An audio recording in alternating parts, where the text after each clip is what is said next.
തീർത്ഥാടനത്തിൽ പോണ അമ്മയെ കാണാനുള്ള ഉത്സാഹമൊന്നുമല്ല. ഇതിൽ വേറെ എന്തോ കൊനിഷ്ടുണ്ട് ഇല്ലേന്ദ്രപ്പ? അതെ. ഏയ് ഒന്നുമില്ല. എല്ലാ കൊല്ലവും തീർത്ഥാടനത്തിന് പുറപ്പെടുമ്പോ യാത്ര അയക്കാൻ ഞാൻ ഉണ്ടാവണമെന്ന് അമ്മയ്ക്ക് നിർബന്ധം. പക്ഷെ സാറിന്റെ മുഖത്ത് ഈ സന്തോഷം കാണുമ്പോ എനിക്ക് എന്തൊക്കെയോ സ്മെല്ല് അടിക്കുന്നുണ്ട്.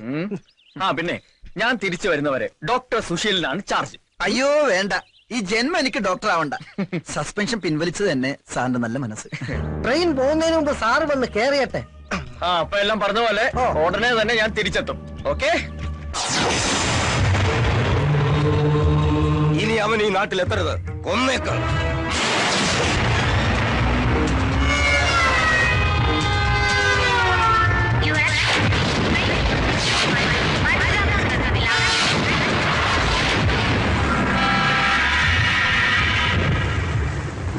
എന്തായാലും നിന്റെ ആഗ്രഹം നിറവേറിയല്ലോ. അമ്മയ്ക്ക് അത് മതി. ദാ ഫ്ലാറ്റിന്റെ ചാവി. നീ പോകുമ്പോ കൂട്ടി വാച്ച്മാനെ ഏൽപ്പിച്ചാ മതി. തീർത്ഥാടനം കഴിഞ്ഞ് തിരിച്ചു വരുമ്പോ അമ്മയെ ഞാനൊന്ന് കൊണ്ടുപോകും അവളെ കാണിക്കാൻ. അതിനെന്താ, അമ്മ വരാലോ. എല്ലാ അമ്പലങ്ങളിലും നിങ്ങളുടെ ഐശ്വര്യത്തിന് വേണ്ടി അമ്മ പ്രത്യേകം പ്രാർത്ഥിച്ചോളാം. ഇവിടെ നിർത്തിക്കോ. എത്രയായി? 10 രൂപയായി സാറേ. ഒരു സെക്കൻഡ്.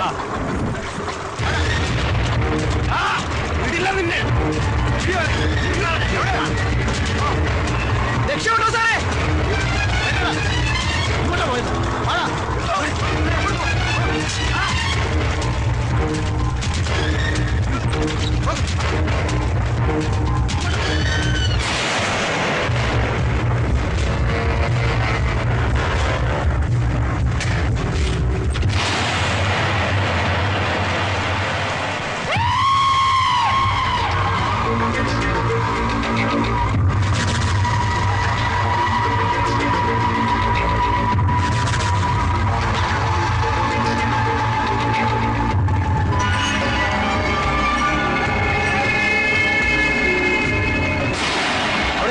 ഇല്ല, നോക്കാം. ശത്രുവല്ല, രക്ഷിക്കണം. ഞാൻ കുഴപ്പത്തില്ല. പണിക്കാട്ട് ചോയ.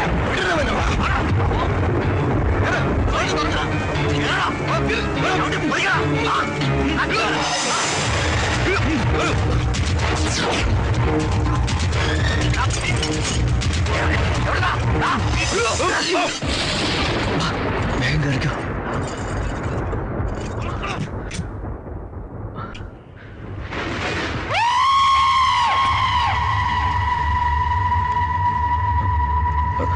ആരാ?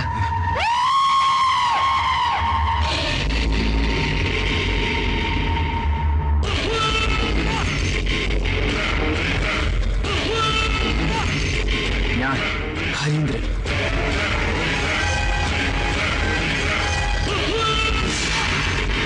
ഹരീന്ദ്രന്റെ പെണ്ണായത്. ഹരീന്ദ്രന്റെ മാത്രം പെണ്ണ്.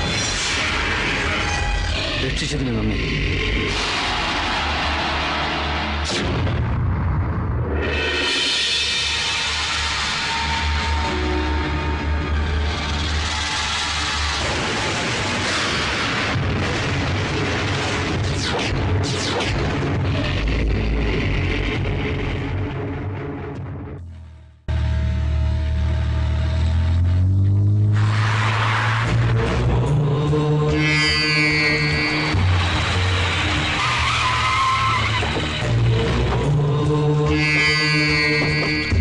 ശ്രമം പാളി അല്ലേ? ജാമ്യത്തിലിറങ്ങിയതും പൂജപ്പുര ജയിൽ വളപ്പിൽ വെച്ച് തന്നെ തീർക്കണമായിരുന്നു. ചെമ്പട്ടിൽ പൊതിഞ്ഞ അവന്റെ ജഡമായിരുന്നു ഈ നാട്ടിൽ എത്തേണ്ടിയിരുന്നത്. കയ്യിൽ കുടുങ്ങിയതാ, പക്ഷെ അവൻ രക്ഷപ്പെട്ടു. കോറോത്ത് രാഘവന്റെ കുരുതി കോഴിയ. അവൻ അടങ്ങിയിരിക്കില്ല. ഇതിനൊരു തിരിച്ചടി ഉണ്ടാവും, സൂക്ഷിക്കണം. ഹരീന്ദ്രന്റെ ജീവൻ എന്തെങ്കിലും സംഭവിച്ചിരുന്നെങ്കിൽ ഞാൻ സ്ഥലത്തിലേതായി പോയി. നരനായിക്കൾ അവന്റെ ജീവന് വേണ്ടി കൊലവിളി നടത്തിയപ്പോ എവിടെയായിരുന്നു നീയൊക്കെ? ഇപ്പൊ ഞാൻ ഈ കുപ്പായിട്ട് ഞെളിഞ്ഞേക്കുന്നത് അവൻ ചെയ്ത ത്യാഗ. അന്നാ ശശിധരന്റെ കൊലക്കുറ്റം അവൻ ഏറ്റെടുത്തിട്ടില്ലായിരുന്നെങ്കിൽ ഇന്ന് കോറോത്ത് തറവാട്ടിലിരിക്കുന്ന ഒരു എം എൽ എ ഉണ്ടാവില്ലായിരുന്നു. ഏതവനായാലും നേരിട്ട് വെട്ടി തീർത്താണത്വം കാണിക്കേണ്ടത്, അല്ലാതെ ഇത്തരത്തിൽ ഒളിപ്പോര് നടത്തിയല്ല. ശത്രു വേറെ ആരുമില്ല, അവൻ തന്നെയാ. സ്വന്തം നാട്ടിൽ വെച്ച് ഹരിയന്റെ ഡോമത്തി പോലും സ്പർശിക്കാൻ പറ്റില്ലെന്ന് ഭരതൻ അറിയാം. അതുകൊണ്ട് ആ തെണ്ടി തട്ടകം മാറ്റി ചവിട്ടിയതാ. എന്തായാലും ചേട്ടന്റെ രക്തസാക്ഷിത്വം ഒന്ന് കഴിഞ്ഞോട്ടെ. ചക്കരക്കല്ല ഇറങ്ങാൻ ആളുണ്ടോ? ടിക്കറ്റ്. ആ പോട്ടെ പോട്ടെ. Hello hello, ticket ticket. ഈസിയോ? ഏത് വകുപ്പില്? ഓഹോ, ഡ്യൂട്ടിയിലിരിക്കുന്ന അനന്തം പോലീസിനോട് വകുപ്പ് ചോദിക്കാൻ മാത്രം ആളായോ താൻ? നാട്ടിൽ നിയമം നടപ്പാക്കാൻ 24 മണിക്കൂറും ഈ ഉടുപ്പ് വിട്ട് ഡ്യൂട്ടി നോക്കുന്ന ഉദ്യോഗസ്ഥനാ. വകുപ്പ് ഞാൻ പറയണോ? ഏത് വകുപ്പായാലും ശരി, യാത്ര ചെയ്യാൻ ടിക്കറ്റ് എടുക്കണം. ചേട്ടാ, തർക്കം വേണ്ട. ഈ ടിക്കറ്റ് ഞാൻ എടുത്തോളാം. വേണ്ട, അനന്തം പോലീസിന് ആളുടെ ഔദാര്യം ആവശ്യമില്ല. ഒരു നിയമപാലകന്റെ അവകാശമായത്. ഞാൻ ഇതിൽ തന്നെ യാത്ര ചെയ്യും. Veterinary doctor? അതെ. എവിടുന്ന്? നാട്ടിൽ നിന്ന് വരിക. സ്റ്റേഷനിൽ ഇറങ്ങിയപ്പോഴാ ഓട്ടോ സ്ട്രൈക്ക് ആണെന്ന് അറിഞ്ഞത്. ആ, ഇതല്ലേ വർഗം. ഒരു ഇന്റലിജൻസ് മെസ്സേജ് ഉണ്ട്. ഏത് നിമിഷവും അവർ ഈ നാട്ടിലെത്തും. എനിക്ക് ബസ് സ്റ്റാൻഡ് ഒന്ന് സെർച്ച് ചെയ്യണം. അങ്ങോട്ട് പോവാ. Message message. Hello hello, Anantham police speaking. എല്ലാ ബസ്സും അരിച്ചു പറക്കണം. പെർമിഷൻ ഇല്ലാതെ ഒരു ബസ്സും സ്റ്റാൻഡിൽ കയറാൻ അനുവദിക്കരുത്.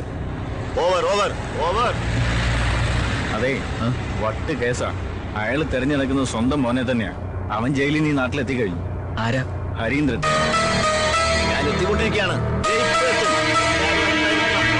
സുഹൃത്തുക്കളെ, വിദേശ ബീജത്തെ ഒറ്റപ്പെടുത്താൻ ഒരു കൈ സഹായിക്കുക, നാടിൽ കൊണ്ട് നാട് നന്നാക്കാൻ ഒരു കൈ സഹായിക്കുക എന്നീ മുദ്രാവാക്യങ്ങളുമായിട്ട് ഒച്ചിറ വേല് കഴിക്കുന്ന മൊബൈൽ നിരാഹാര സമരം പുതിയ വഴിത്തിരിവിലേക്ക്.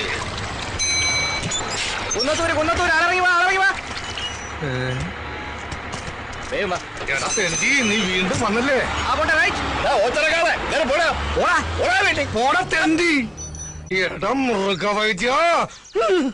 ഇപ്പൊ ഞാൻ പിടിച്ചിരിക്കുന്നത് അങ്ങ് കേന്ദ്രത്തില. ഒന്നുകിൽ നിനക്കൊരു ട്രാൻസ്ഫർ, അല്ലെങ്കിൽ നിന്റെ വീട്ടുകാർക്കൊരു ബോംബ് പൊട്ടിയ ഡെഡ് ബോഡി. ഏത് വേണമെന്ന് നിനക്ക് ഇപ്പൊ തീരുമാനിക്കാം.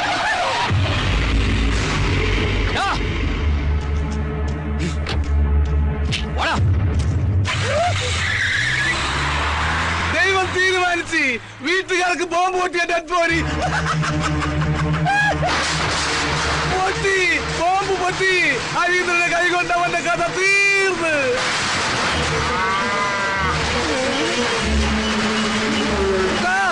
കുട്ടാ ഓടല്ലേ.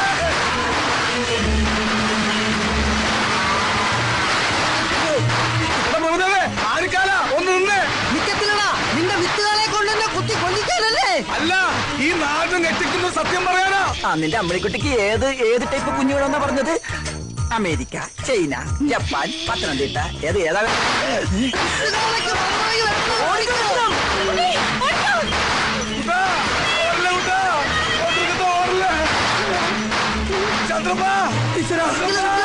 എന്നെ കൂടെ കൊണ്ടുപോ. നീ ഓടി വന്ന്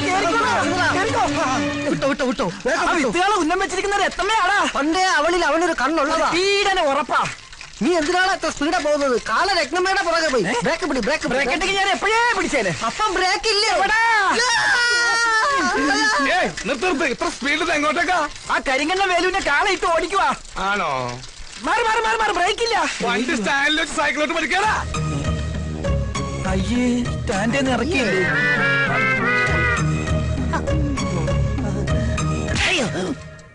ഇത് നിന്റെ ഡോക്ടർക്ക് കരുതി വെച്ചിരുന്നതാ. അവനത് വാങ്ങാനുള്ള യോഗം ഉണ്ടായിരുന്നില്ല. ആ ഹരീന്ദ്രന്റെ കൈ കൊണ്ടവൻ ചത്ത്. ഇതെന്തിനാ? ഇത് നിനക്കുള്ളതാ.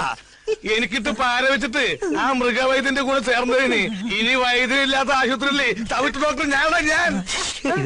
ഓ, ഇവന് കിട്ടിയിട്ടില്ലേ? മതിയാ?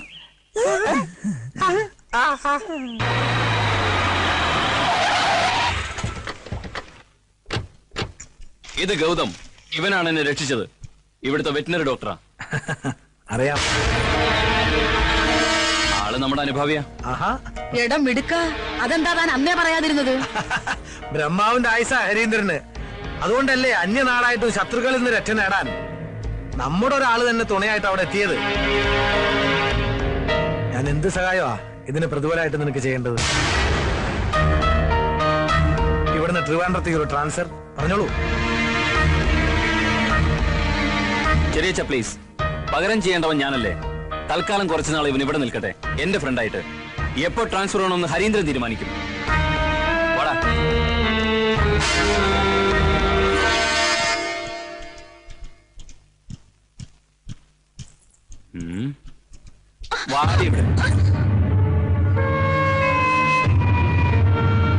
ലുക്ക്, ഇതെന്റെ ഭൂമിക.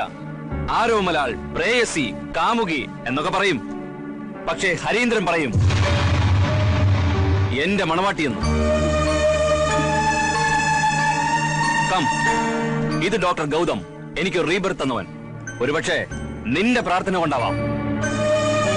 ചിലപ്പോ താൻ കരുതും എന്നെപ്പോലൊരു മുരടനെ ഈ സുന്ദരി പെണ്ണ എങ്ങനെ ഇഷ്ടപ്പെട്ടു.